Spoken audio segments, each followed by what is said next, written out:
ईटा पत्थरा के घर घर गोरी के चबड़े रे तोरा माया करो दिन में अच्छा हो तोरा के डेरी कैसे मांगो लागे मोला छोटे हो किसान बड़े हो बर्मा छोटे हो किसान बड़े हो बर्मा कैसे मांगो लागे मोला लेके बदर है रे तब पत्थरा के घर घर गोरी के जबर है रे तब पत्थरा के घर घर गोरी के जबर है रे कैसे मांगो लागे मोला छोटे हो किसान बड़े हो बर्मा लेके बदर है रे राजा माया करो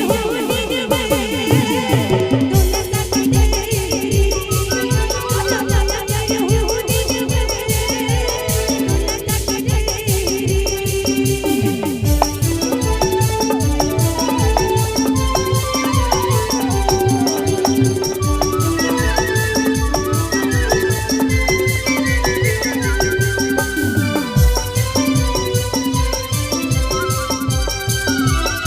में तोरा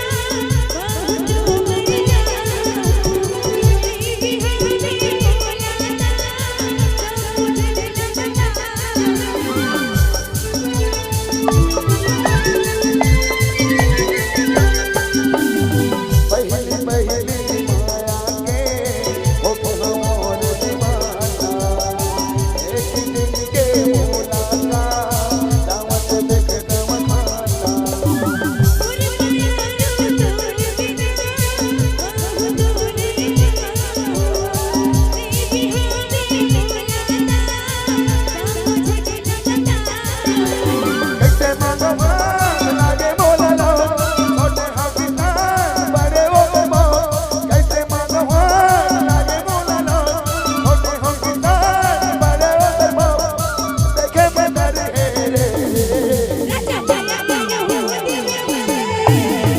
तोरा के डेरी